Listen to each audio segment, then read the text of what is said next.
Hello guys, welcome back to my channel DP Design. As shown in the last video, we have assembled the gears, per gears, right?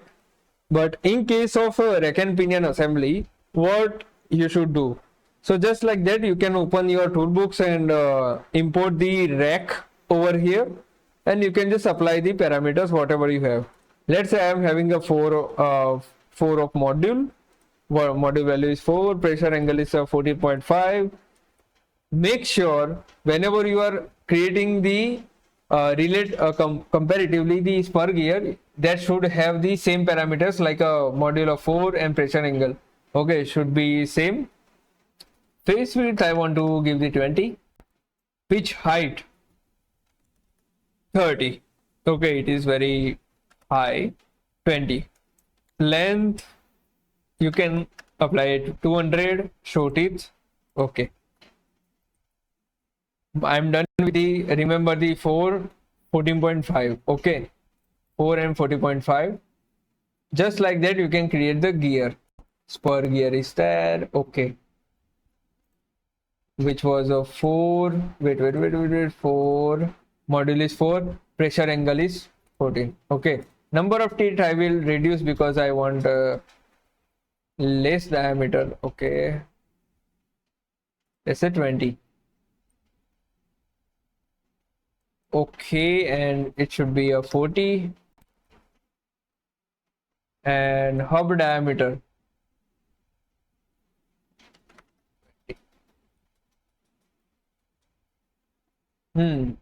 okay, type A.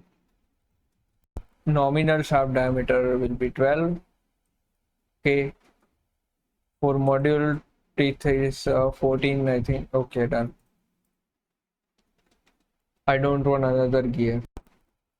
Wait, delete. Now as you can see, my gear has been done. Now I want to assemble this gear. Okay, the face width is what?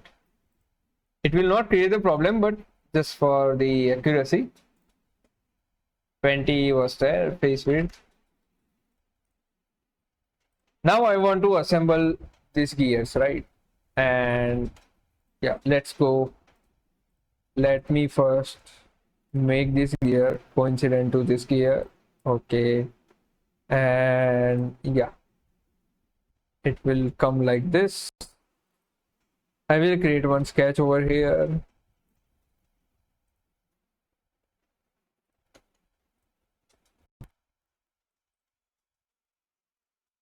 Okay, I'm done.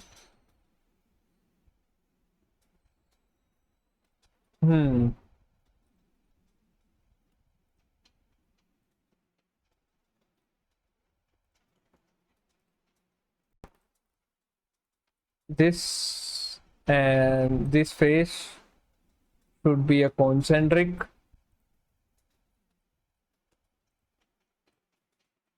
Okay, now I am done with that. Now you have to make it a float. Okay, it should be a distance of this.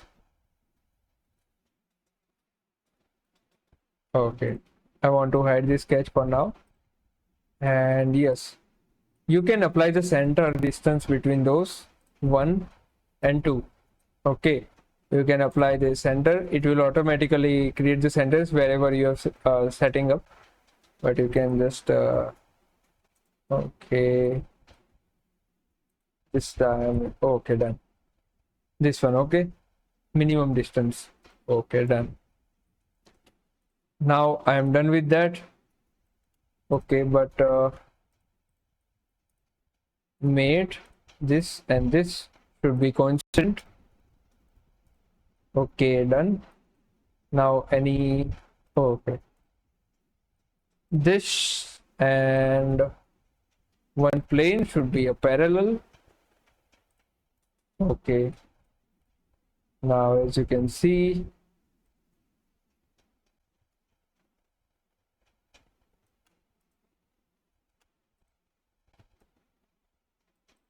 this and this plane should be coincident.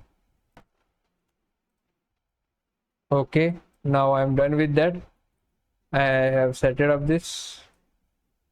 Okay, done perfectly. Oh, wait. There is some interaction is there.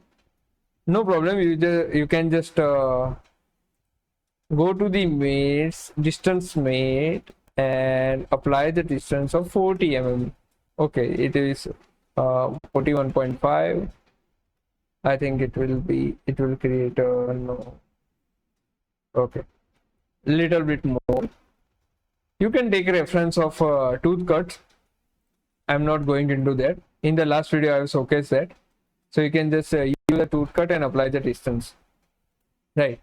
Now, if you want to apply the rack and pinion mechanism, okay, after assembling this, if you want to apply the mate, how you can apply the mate? You can just go to the mate, go to the mechanical mate, go to the rack and pinion pitch diameter or rack travel or revolution. Okay, so you have to select the rack first, pinion gear, okay, this one, and it will automatically calculate. And okay, now let's see. Okay, so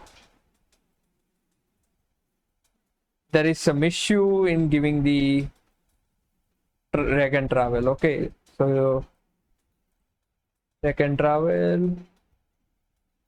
Okay, what you can do, you can just go to the gear, tooth cut, and select the tooth cut. Okay, and in this also there is a tooth cut section, tooth cut stream. Okay,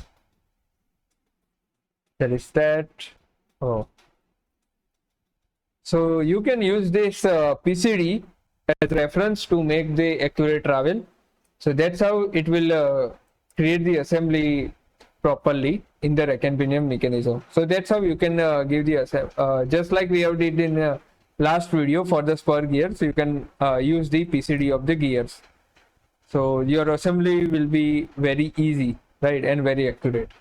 So that's how you can do the rack and pinion assembly. In the upcoming video, we can show the bevel gear, melter gear assembly.